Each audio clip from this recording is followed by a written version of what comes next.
Well, today we're on the Sonora Pass with an elevation of over 9,600 feet. This pass is the second highest with a road in California.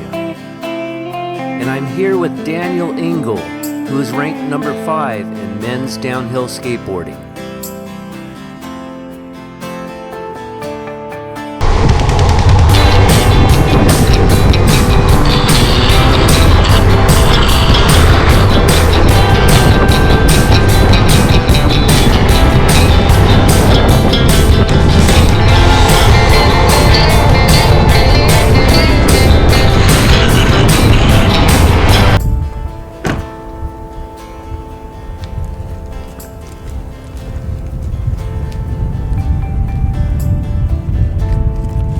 Yeah, New Zealand was the place to move. Trying to, I could have a fun little tourist place, coffee shop. And apparently they're pretty grippy. And I feel like that might be fun. I had a sheriff meet me at the bottom of this road and he gave me a ticket. The ticket was for taking a toy down a grade 3% or greater without a steering device. What's that? Damn tobacco. I have to lead by example. And not only in skateboarding and work and life and God. They gave me this nice collared shirt to wear, but So Daniel, what are you working on here? well, we're gonna change some urethane. Apparently these are grippier. It's about the same thing, but they changed the compound. And these might be good. Let's find out. Got a little tailwind today, so we'll push them. I'm excited for these. I've heard nothing but good things.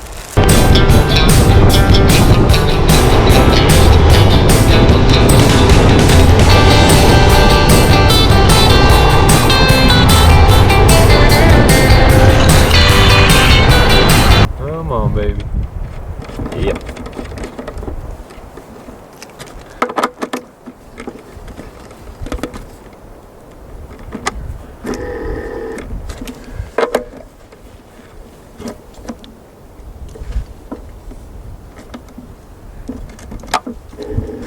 So what is actually involved in downhill skateboarding on a pass such as this?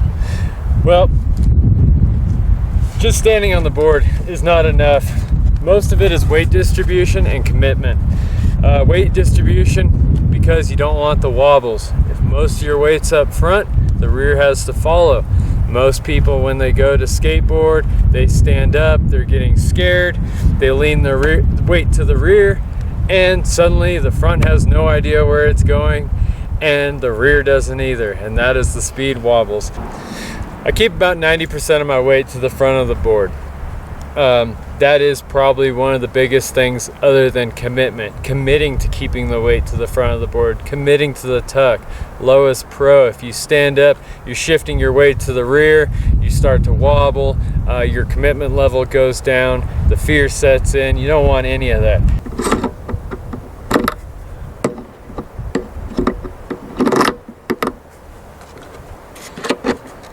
So what are you doing, removing a bearing?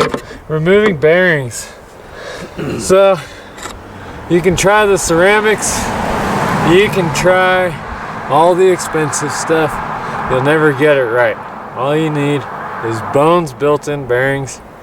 They have an extended inner race where they meet together. That way it takes all the slop out of the inner at the wheel core.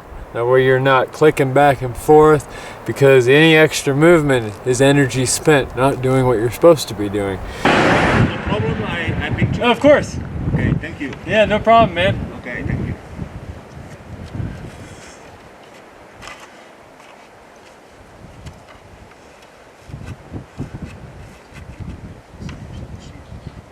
One of these days I gotta cut the beard. I have to tuck it in there and it still comes out. You won't recognize your face. I won't. I haven't seen my face since I was 23.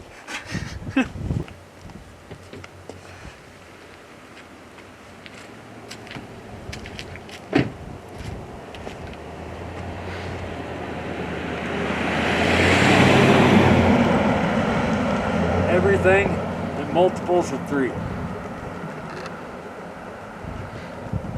For very good reasons.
Bones bearings for life.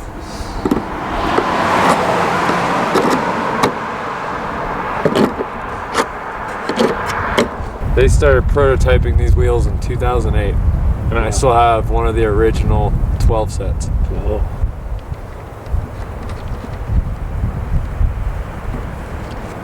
These wheels have helped put me on maybe 30 of over 60 podiums.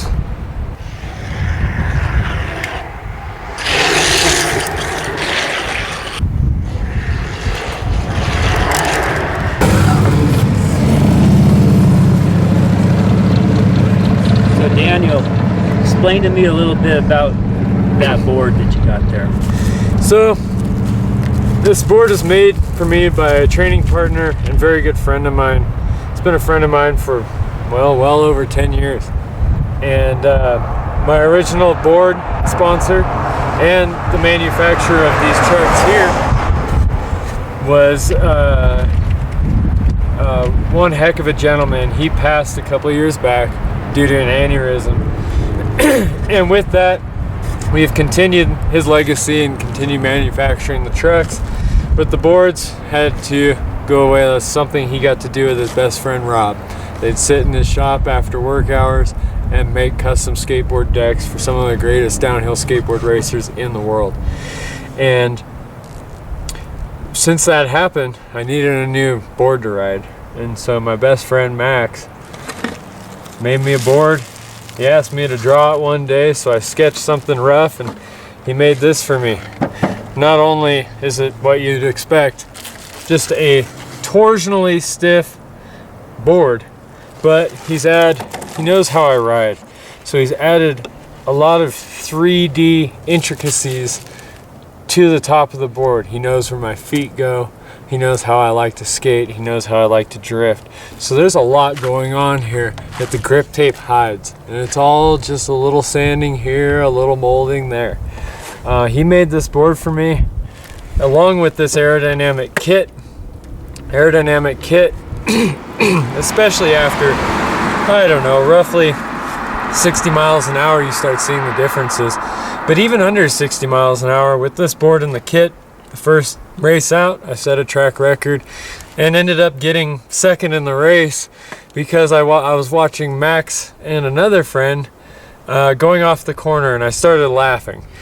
And then our Grom Nick took my inside, and we were an inch off each other at the line, and Nick got me. It's all because I was enjoying what was happening in the moment. So how do you get over the fear? Because you travel well over, 60 miles an hour? How do you get over the fear of that? Practice makes perfect, and a good life lesson for us all is if you're going to do anything well, 80% of it is knowing how to do it not well, how to fall, how to crash, how to fail.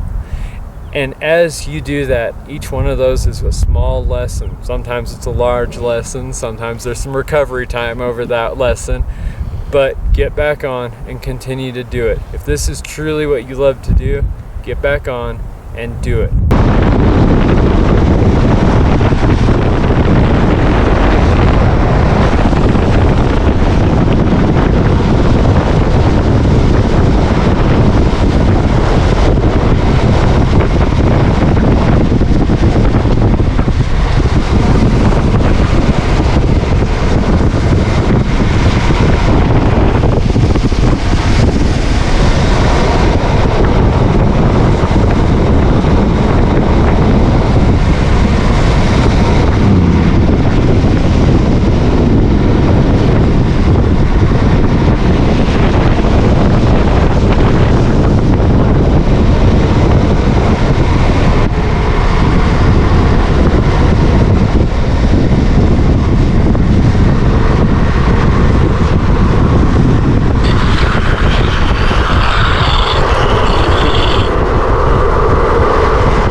very grateful to be surrounded by so many wonderful people that help me do what I love to do and make these things that make it easier for me to do so and safer for me to do so. This foot stop is a prototype from Rogers Brothers, John and Dave Rogers. We're both street luge and downhill skateboard champions. They raced together for years and years and years. They still skate, they still luge, they still manufacture these parts. Once again, the first time I ever took this out, try it, we're at an event. He said, okay, I'll try the foot stop. I'll put it on the board, whatever. I do a lap with it. Okay, I kind of like it. I think I'm going to use it for the race. Well, I won the race. And I went back to Dave and said, yeah, I think we should leave that on my board. I just won the race. And he says, I think you're right. And that's how it happened. Cool. Ronin trucks, Ronin for life. Anyone can go rogue, but a Ronin is a rogue warrior.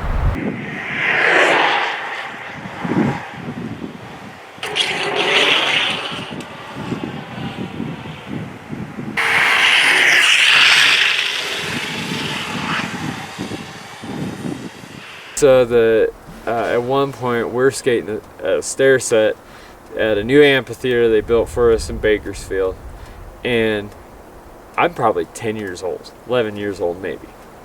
Used to go 7 miles from my parents' house down to town, hey mister a bottle from some transient, and then we would hang at the local skate shop and watch the latest skate video and then take off into downtown and go skate. And I remember there was a group of us and the cops decided that they really wanted us, and so it'd stop and they're trying to grab us. This guy unholstered his gun and pointed it at me, this cop, and it was that, and I'm running, and I ran in a zigzag and went around a corner and got the hell out of there. So Daniel, it's been about a year since we've been together on this highway. What's changed in your life since then? Well, lately I've been skateboarding more. I was here briefly a few times last season. We had a great snowpack year, so I spent most of my time hiking and riding snow. When you saw me, it was one of the few moments I got out on my skateboard. This year, after racing nationals and doing fairly well last year, I ended up on Team USA, USA Downhill Skateboarding, and we are now going to go compete with Team USA and represent this country in Italy here in about a month. This will be my second time at the World Skate Games, and this time I am healthy. The previous time I was coming off many injuries. I was able to go 5 rounds, bottom 4 at the end of it, but hey, that's racing.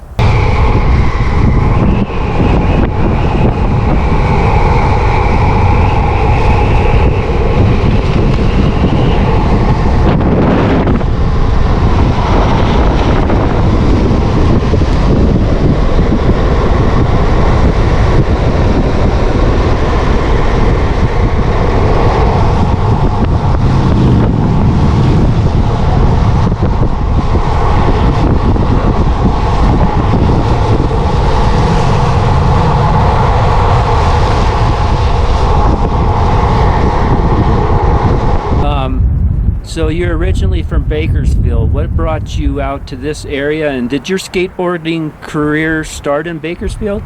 Correct.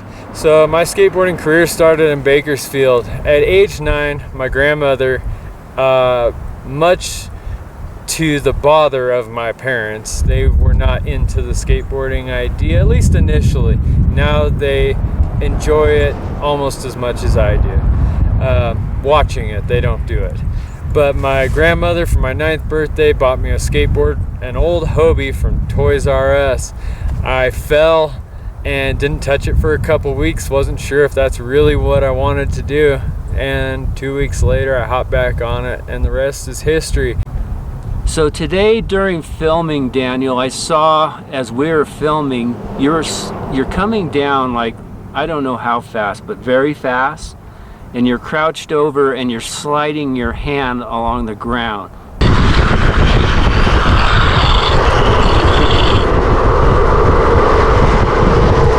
What's going on when you're doing that? Correct. So that is probably one of the safest modes of slowing down. That's the drift. Much like a rally car or anything else that kicks sideways to a braid speed. There is multiple foot braking maneuvers. You can do stand-up slides, whether it's heel side or toe side, but those can lead to consequences if you don't do them right. Bringing your center of gravity low, stretching your body out, de-weighting the board. That is the easiest way to drift. And learning to do that, you just find a mellow hill in your neighborhood and slide. Here's a set of slide gloves. My sponsor Bam Bam Skate is based out of Switzerland. Thank you, Christian. I appreciate especially this, man. But on the other side is basically a Delrin puck. We're talking a compound that is a little bit sturdier than, say, your average plastic cutting board. It's rather simple. These happen to last a long time. The Bam Bam pucks and gloves, I swear by.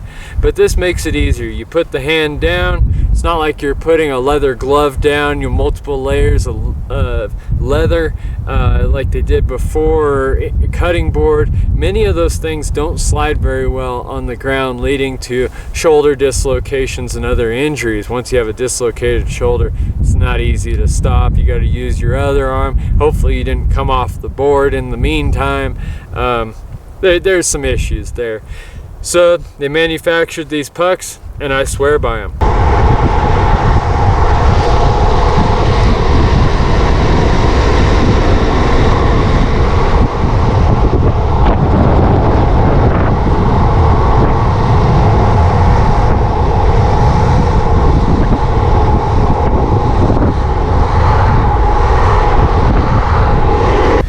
And so when I decided to quit drinking, that was a huge step for me.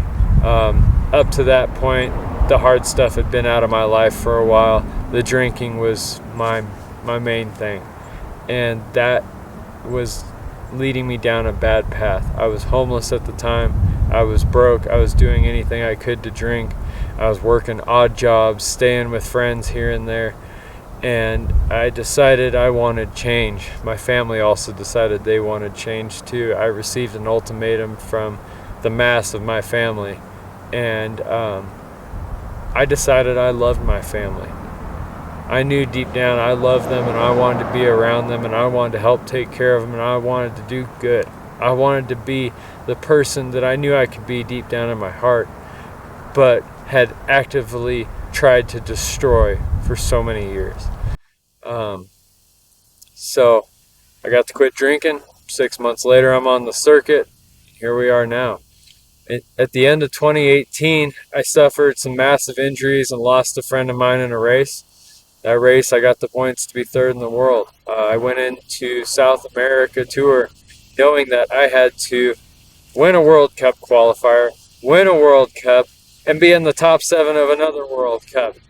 One World Cup was in Peru, and I thought, maybe I had a chance there. The other World Cup was in Brazil, and I was like, I don't know if I have that in me. They take racing very seriously, and I adore racing in Brazil. They are a group that takes downhill skateboarding and gravity sports much more seriously than many other countries.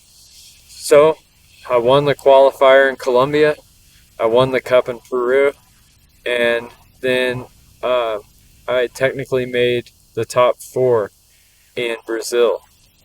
During that race, there was a motorcycle at the bottom that was authorized via radio. There was miscommunication, something along the lines of, we had some Portuguese going on, some Spanish going on, and some English going on the radio. And so that miscommunication, I think they came by it honestly. They didn't mean to hurt any of us.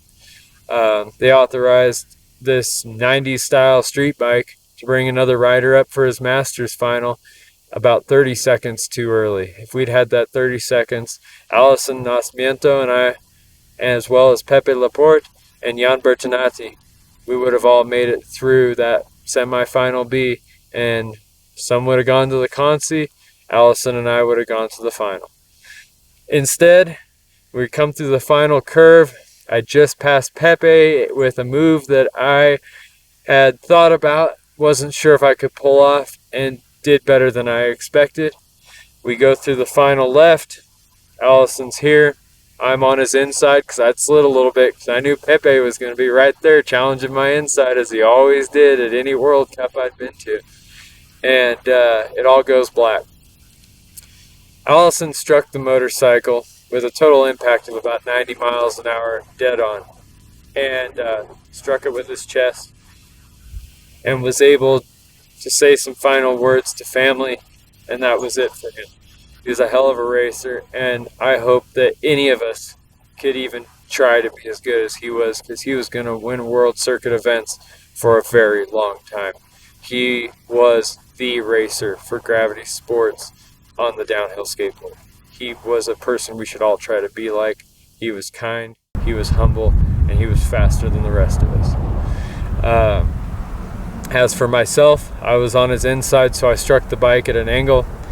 The peg of the bike tried to go through my leg, didn't make it all the way because my shin bone was there, and so that ended up snagging my leg, destroying my PCL ligament in this knee. I broke this knee somewhere on the bike, and I broke this knee in two places, striking the engine of the bike, and at that point became airborne and went 15 or 20 feet in the air, landing on my face. Even with the helmet on, I broke my jaw, I knocked 9 of my teeth out, I broke some ribs, I broke my wrist, and I woke up about 7 minutes later with a group around Allison and a group around myself. Someone had noticed the blood coming out of my helmet and turned me on my side so I didn't drown in my own blood. I don't know who that person is, but if you see this, thank you. I appreciate that. After much recovery, like I said before, we did our very first World Skate Games in 2019, so I had 8 months to the day to do some recovery and show up to this race. I couldn't push off the line, so all I could do was tuck and hope for the best. Like I said previously, we went all 5 rounds.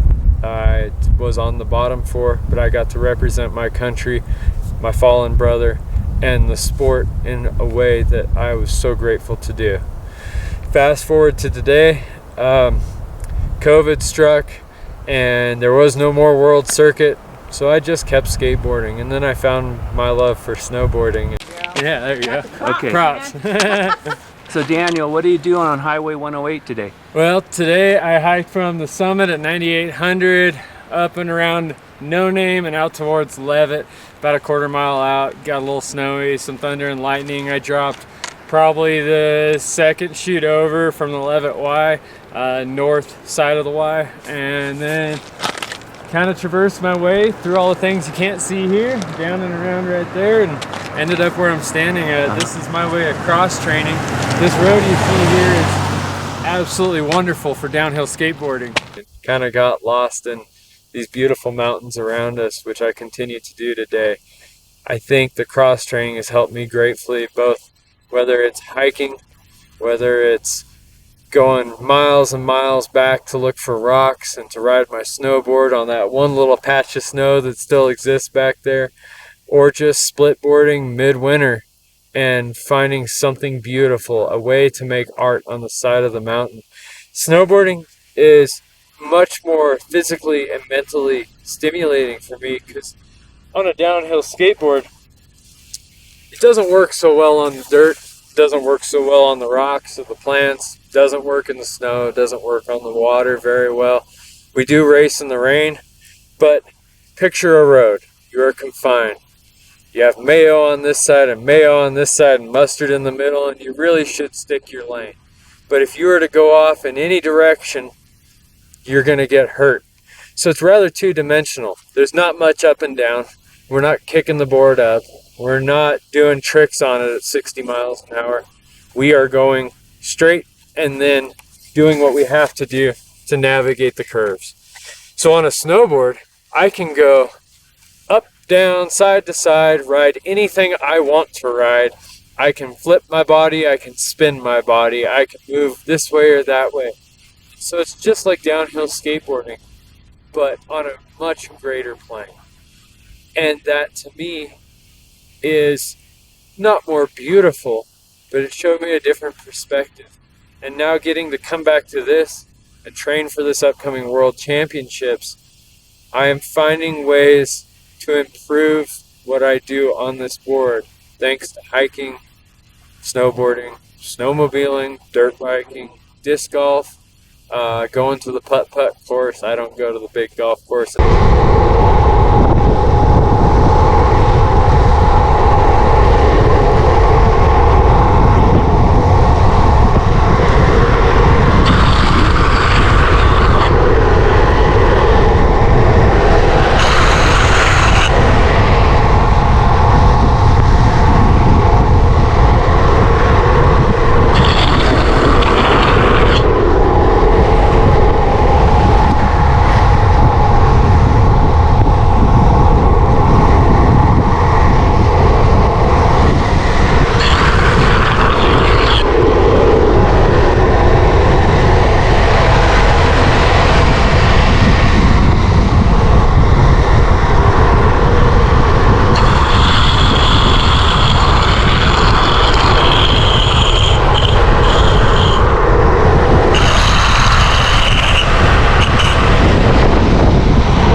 So we're looking at a lot of gear around you, Daniel. Can you explain to me what's involved in this sport?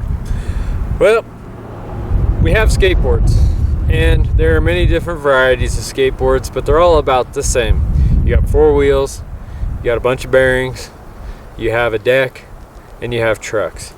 These look a little bit different because they're made specifically for what I do.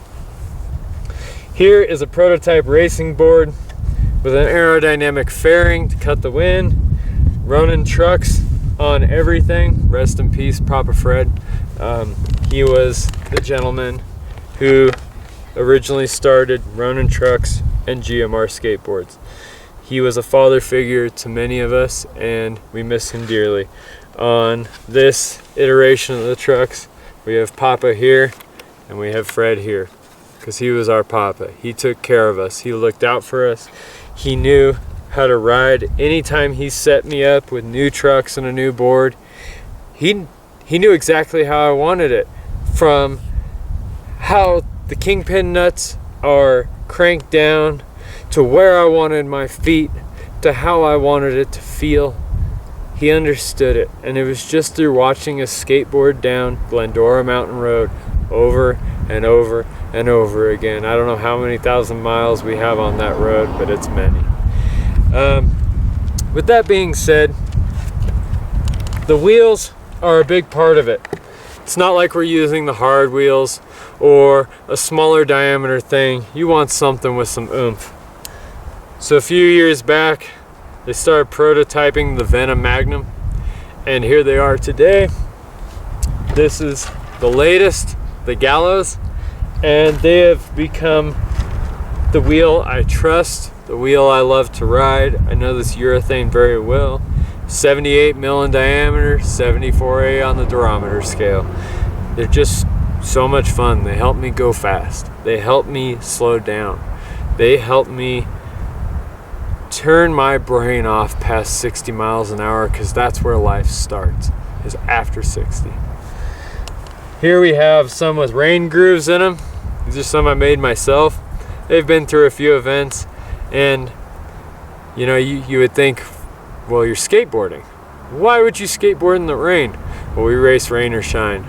So at some events that are very fast, we got to figure out how to keep that traction with that speed. Now there's some extra friction with the water there, so it's a little bit slower, but it's also a lot more slippery too.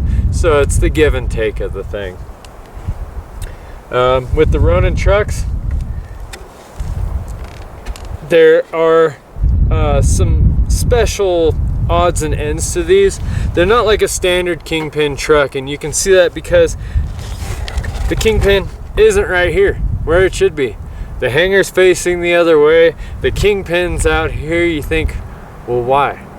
And it's because that's what gives us a little more stability. On this one in particular, I have 45 degrees in the front, 25-degree base plate in the rear. Rake, the angle at which the bushing sits in the hanger, is 2.5 here and 5 here. 2.5 calms it down, 5 gives you a little extra play in the front, because remember, that's where your weight's at. Everything comes off the front. Front's got to do something right and the rear's got to track with it. So with that being said, Papa Fred also put a support pin in there, and what that does is move up and down and gives us that much more stability and dampening on the road. It locks that hanger in and makes it move on that axis rather than getting this motion on the bushing. It keeps us locked and tracking, much like this spine. This spine makes it so the base plates stay in a perfect line. There is no torsional flexing. The board may torsionally flex as I put pressure to it, especially pulling G's and corners, but the base plates stay the same. The trucks track with each other. The rear follows the front. You don't three-wheel. You set it up properly, and it gives you all the confidence in the world, making for a beautiful feeling in that commitment in situations that could create dire consequences. With that being said, there are a few other odds and ends to this. That being, one, the helmet. There are many different helmets. There's full faces without the fairings. There are full fairing helmets. There are helmets with just a long tail, nothing on the sides. And I have chosen this helmet. This comes from Brazil. This is the Blackbird. And I have done some of my best work racing in it. My friend Tristan Burke painted this one. He did a pretty cool job with it, and I swear by these. I have had near fatal crashes in them, and I've won World Circuit events in them.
Well, it's about 5 o'clock, Daniel, and we've spent the whole day together on skateboarding down a hill.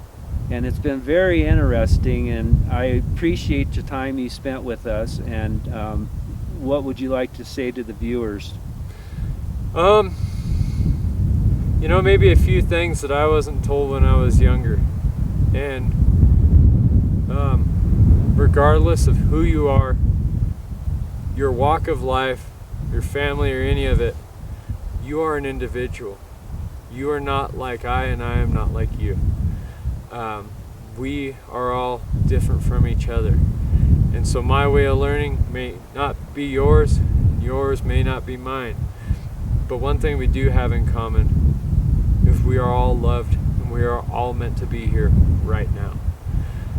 I was told so many times that I was different when I was a kid, and I used to fight against that because I thought it was a bad thing, but it's not. Learn your differences.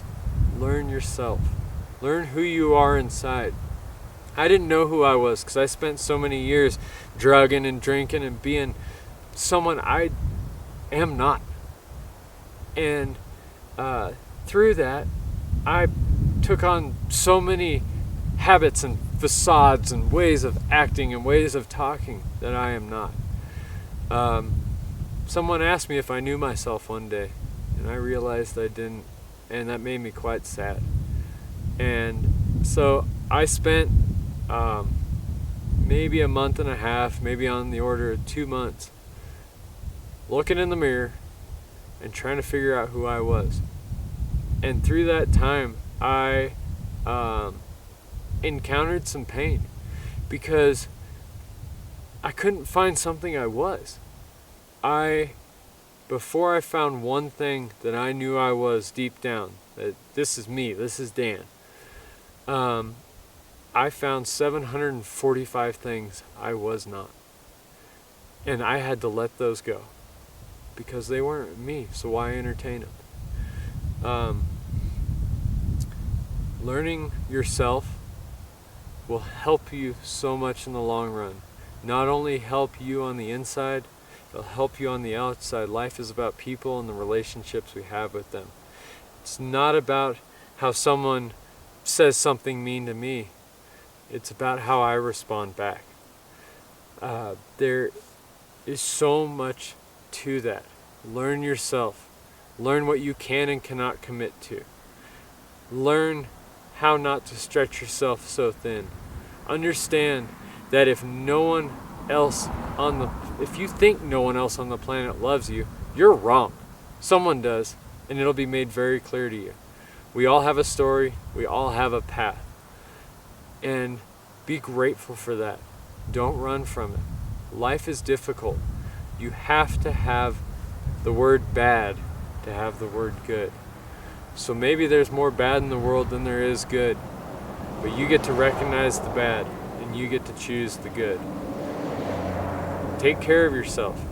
3 rules for myself as a racer: eat right, shit right, and sleep right. And just know that there's someone out there who loves you. Good job. I had an ant biting me and I couldn't move.